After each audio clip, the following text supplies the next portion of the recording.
Hey everybody, welcome to 2ZQ Hot Takes, where we discuss issues both big and small. I am your host, the very handsome Tim Kirk, and today I'll be talking about conscious and consciousness. I love how irksome people who are pleased with themselves refer to every minuscule thing they somehow accomplish, one slight notch above monotony, and everyone they know who can walk and chew gum is also amazing. Everything is superlative or non-existent. There is no middle ground. You're amazing or completely snubbed, aiding and abetting this puerile train of thinking. Happy talk. My dad would refer to these people as unconscious. My dad was referring to people being oblivious to whatever context they were in and was fond of saying, "When in Rome, do as Romans do." It's one thing to be motivated. It's another thing altogether to know when to shut up. Conscious and consciousness have a very wide range of meanings, and there is a great deal of subject matter devoted to them. Biological, psychological, metaphysical, philosophical, we'll split the difference there, and many more. The essence of this podcast is to remind people to be aware of yourself and the world around you. Context. My philosophy of look where you're going, pay attention to what you're doing, say excuse me, please, thank you, and you're welcome when appropriate, and get out of the way meshes with a good deal of all of the subject matter, in my mind, of course. And I know that seems quite vulgar, but vulgarity is part and parcel of consciousness. Otherwise, we wouldn't know what it is. So, to that end, one thing that annoys me, and I am completely guilty as well, is the idea that what is fallaciously referred to as stream of consciousness as a valid method of self-expression for many individuals, particularly while drunk or stoned or high or in a chemically altered state of consciousness.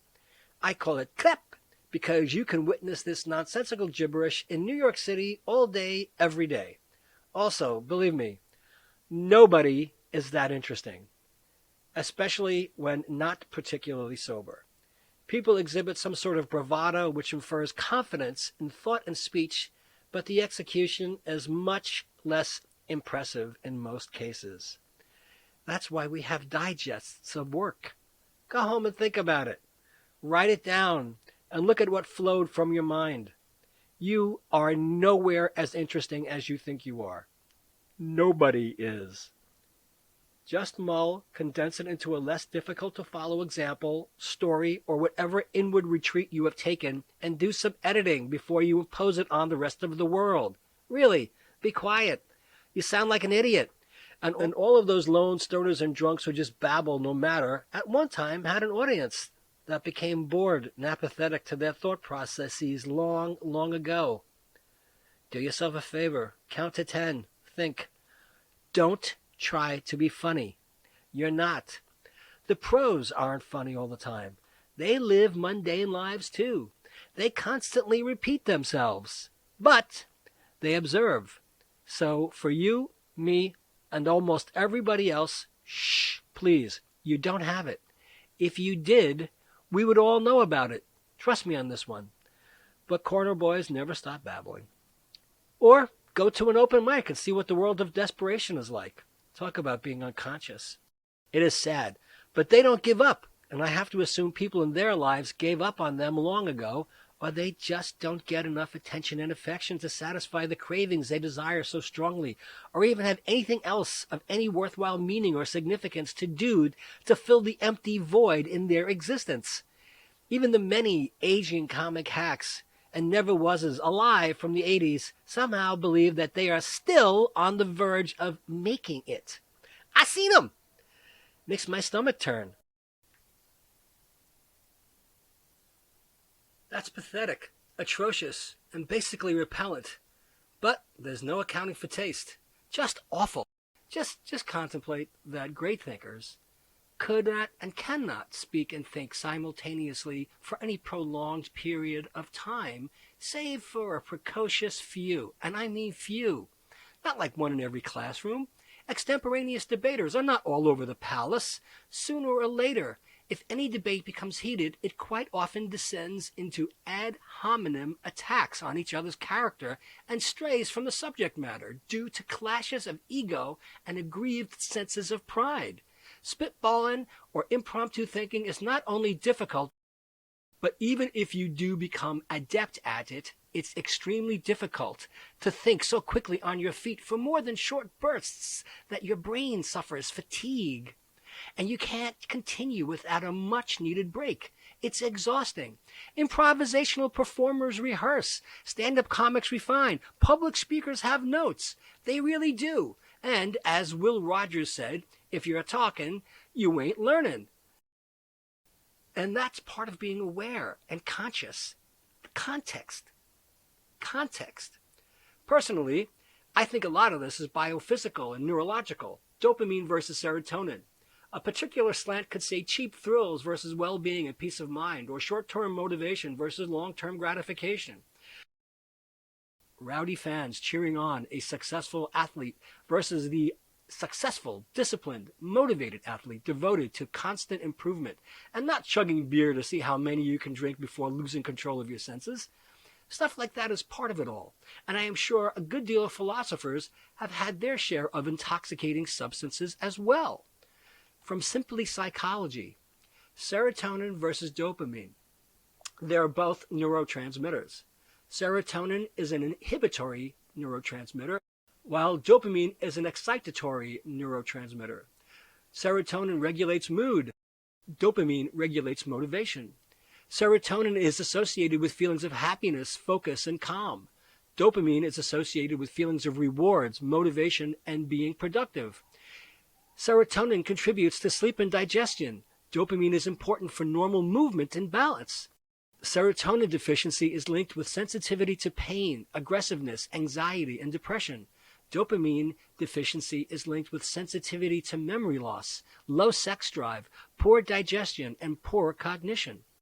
For my part, in my experience, most, if not all, of the LGBT people I have interviewed, worked with, or pay attention to spend a tremendous and frequently inordinate amount of time of their waking lives attempting to reckon their identities with themselves, their families, particularly their parents, their work life, their circle of friends, and the world around them. It seems to be a huge drain on their minds and bodies, and I can see that whatever trauma, and boy, is it prevalent, has deeply impacted their consciousness. And quite often, they feel pain and seek some sort of quick rush of distracting pleasure, euphoria, one might say, and are quite susceptible to self-destructive behaviors. I reported a number of podcasts, namely The Crystal Crisis and What LGBT People Drink, and a little more about the substantially higher rate of substance abuse amongst the LGBT population. Gay men are more than 10 times more likely to use heroin than straight men. Can you believe that? 10 times! That alone is staggering. This has a tremendous impact on our collective consciousness. We drink more. We use crystal meth at an alarming rate. Crystal meth! Can you believe crystal meth? People are using this garbage. What an insidious waste. I personally believe that we harm ourselves because we search for the dopamine rush instead of the serotonin. That takes a lot of effort. And if you are in chronic pain, suffering abuse, feel isolated, and a host of other contributing factors, you may be caught in a trap, and whatever release or relief from the immediate environment and your own body's limitations may be the only relief you are able to pursue and obtain. So I am grateful for not only the acceptance and embrace I have received, but also that we have the Trevor Project and many more orgs to help youth and adults in dire need. Our younger community members commit suicide or have suicidal thoughts at alarming levels compared to the straight world. We are all valuable people whose lives are worth living. So, here we go. From Wikipedia, consciousness. Not to be confused with conscientiousness or conscience. Representation of consciousness from the 17th century from Robert Flood, an English physician. Consciousness, at its simplest, is the sentience or awareness of internal and external existence. Despite millennia of analyses, definitions, explanations, and debates by philosophers and scientists, consciousness remains puzzling and controversial, being at once the most familiar and also the most mysterious aspect of our lives. Perhaps the only widely agreed notion about the topic is the intuition that consciousness exists.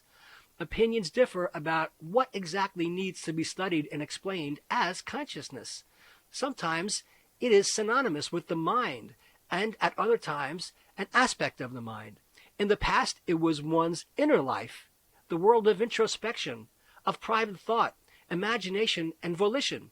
Today, it often includes any kind of cognition, experience, feeling, or perception. It may be awareness, awareness of awareness, or self-awareness, either continuously changing or not. There might be different levels or orders of consciousness, or different kinds of consciousness, or just one kind with different features. Other questions include whether only humans are conscious, all animals, or even the whole universe. I think it is. The disparate range of research, notions, and speculations raises doubts about whether the right questions are being asked. Examples of the range of descriptions, definitions, and explanations are simple wakefulness, one sense of selfhood or soul explored by looking within, being a metaphorical stream of contents, or being a mental state, mental event, or mental process of the brain, having phenomena or qualia and subjectivity, being the something that it is like, have or be it, being the inner theater or the executive control system of the mind. Western philosophers since the time of Descartes and Locke have struggled to comprehend the nature of consciousness and how it fits into a larger picture of the world. These issues remain central to both continental and analytic philosophy, in phenomenology and the philosophy of mind, respectively. Some basic questions include whether consciousness is the same kind of thing as matter, whether it may ever be possible for computing machines like computers or robots to be conscious, how consciousness relates to language, how consciousness of being relates to the world of experience, the role of the self in experience, whether individual thought is possible at all, and whether the concept is fundamentally coherent.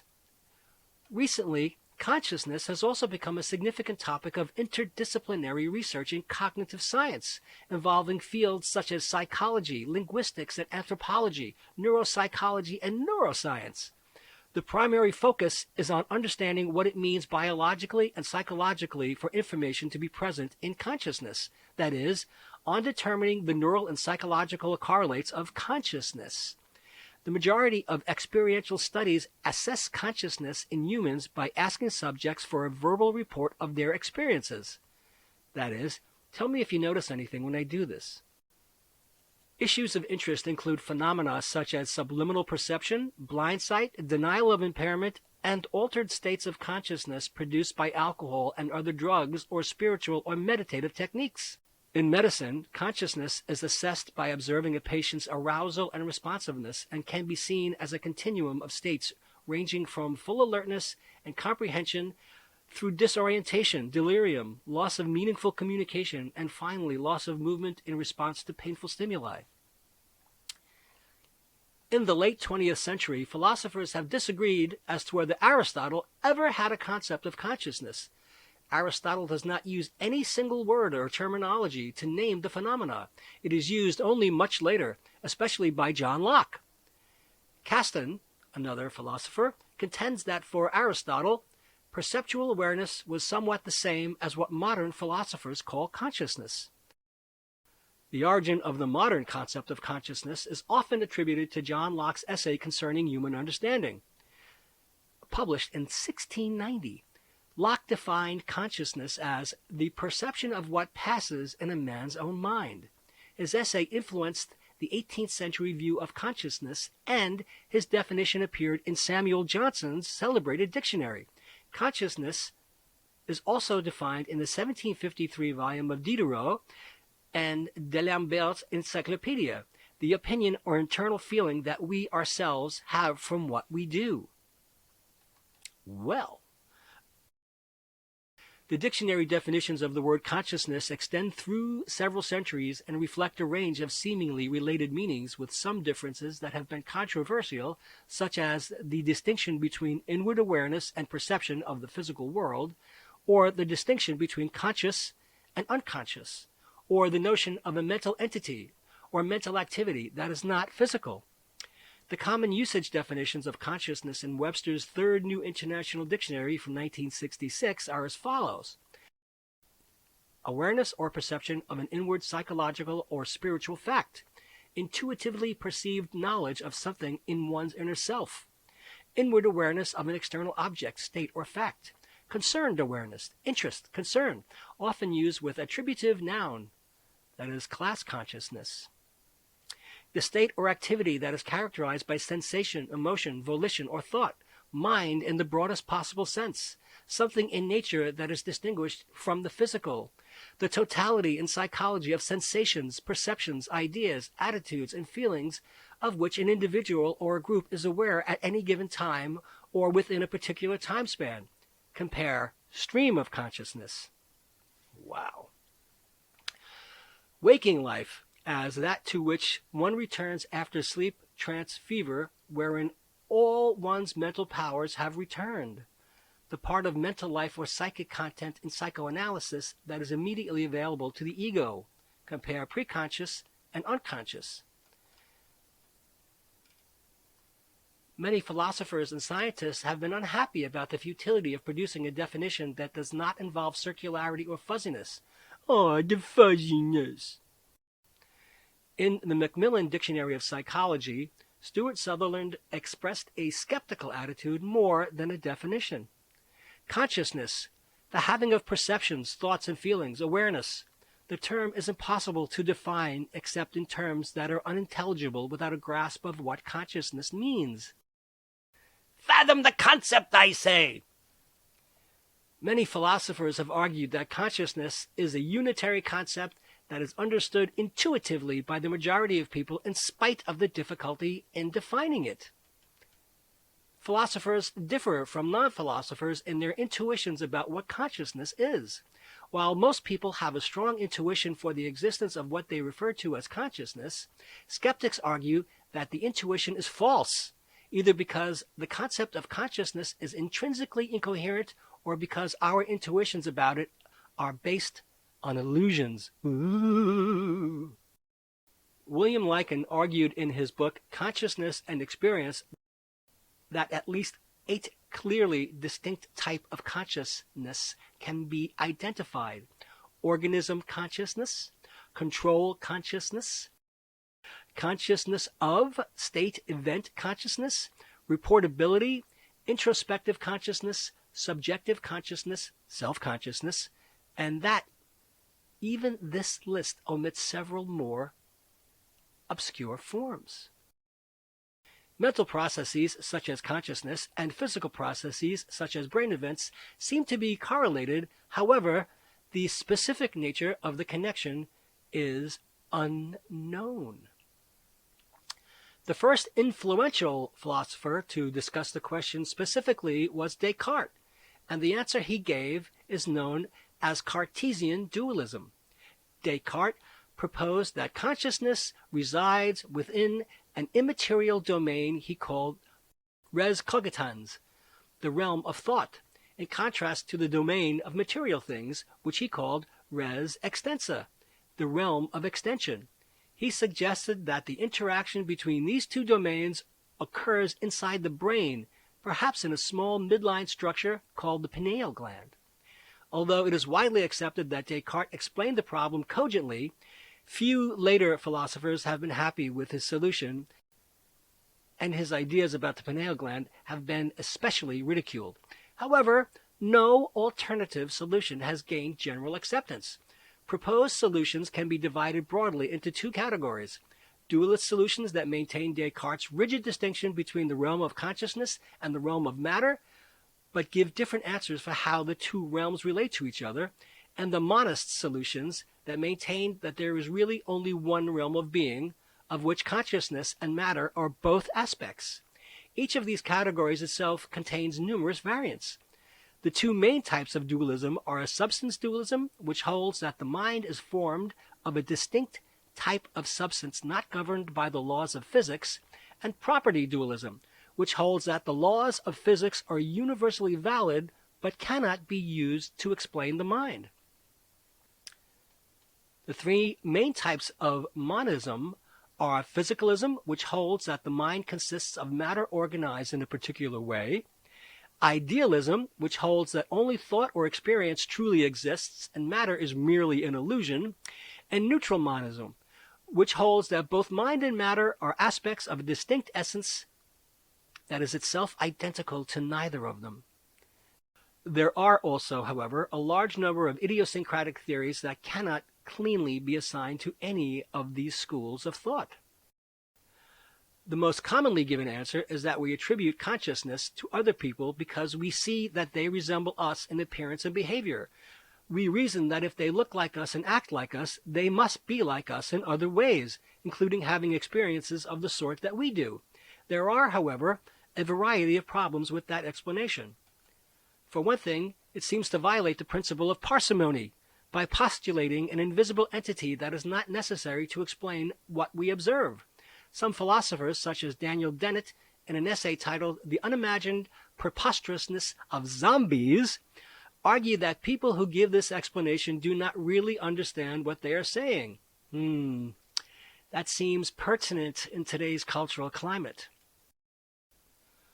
More broadly, philosophers who do not accept the possibility of zombies generally believe that consciousness is reflected in behavior, including verbal behavior, and that we attribute consciousness on the basis of behavior. A more straightforward way of saying this is that we attribute experiences to people because of what they can do, including the fact that they can tell us about their experiences. The topic of animal consciousness is beset by a number of difficulties. It poses the problem of other minds in an especially severe form because non-human animals, lacking the ability to express human language, cannot tell humans about their experiences. Also, it is difficult to reason objectively about the question, because a denial that an animal is conscious is often taken to imply that it does not feel, its life has no value, and that harming it is not morally wrong.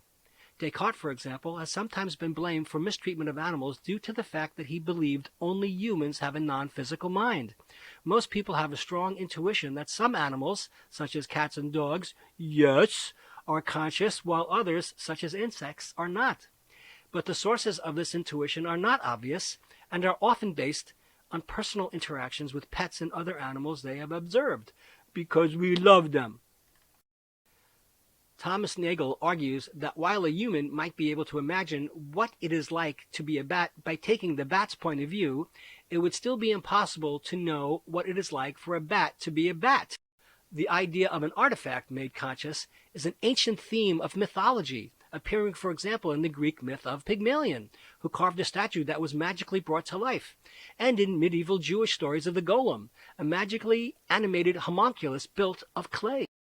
However, the possibility of actually constructing a conscious machine was probably first discussed by Ada Lovelace in a set of notes written in 1842 about the analytical engine invented by Charles Babbage, a precursor, never built, to modern electronic computers. Lovelace was essentially dismissive of the idea that a machine such as the analytical engine could think in a human-like way.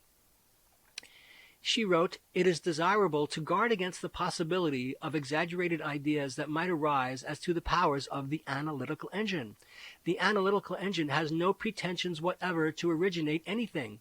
It can do whatever we know how to order it to perform. It can follow analysis, but it has no power of anticipating any analytical relations or truths. Its province is to assist us in making available what we are already acquainted with." Another idea that has drawn attention for several decades is that consciousness is often associated with high-frequency gamma band oscillations in brain activity. Dr. Bruce Banner, belted by gamma rays, changes into the Incredible Hulk. It's all vibrations, as Tesla said. There are some brain states in which consciousness seems to be absent, including dreamless sleep or coma. There are also a variety of circumstances that can change the relationship between the mind and the world in less drastic ways, producing what are known as altered states of consciousness. Some altered states occur naturally. Others can be produced by drugs or brain damage. Altered states can be accompanied by changes in thinking, disturbances in the sense of time, feeling of loss of control, changes in emotional expression, alternations in body image, and changes in meaning or significance. The two most widely accepted altered states are sleep and dreaming. Although dream sleep and non-dream sleep appear very similar to an outside observer, each is associated with a distinct pattern of brain activity. Immanuel Kant asserted that the world as we perceive it is organized according to a set of fundamental intuitions which include object. We perceive the world as a set of distinct things, shape, quality, color, warmth, etc., space, distance, direction, and location, and time. Some of these constructs, such as space and time, correspond to the way the world is structured by the laws of physics. For others, the correspondence is not as clear. Stream of consciousness. William James is usually credited with popularizing the idea that human consciousness flows like a stream in his Principles of Psychology in 1890. According to James, the stream of thought is governed by 5 characteristics. Every thought tends to be part of a personal consciousness. Within each personal consciousness, thought is always changing. Within each personal consciousness, thought is sensibly continuous. It always appears to deal with objects independent of itself. It is interested in some parts of these objects to the exclusion of others. It is not a type of stand-up comedy. A similar concept appears in Buddhist philosophy, expressed by the Sanskrit term Sita Samtana, which is usually translated as mind stream or mental continuum. Buddhist teachings describe that consciousness manifests moment to moment as sense impressions and mental phenomena that are continuously changing. The purpose of the Buddhist practice of mindfulness is to understand the inherent nature of the consciousness and its characteristics. In the West, the primary impact of the idea has been on literature rather than science. Stream of consciousness as a narrative mode means writing in a way that attempts to portray the moment-to-moment thoughts and experiences of a character. The technique perhaps had its beginning in the monologues of Shakespeare's plays and reached its fullest development in the novels of James Joyce and Virginia Woolf, although it has been used by many other noted writers. To most philosophers, the word consciousness connotes the relationship between the mind and the world.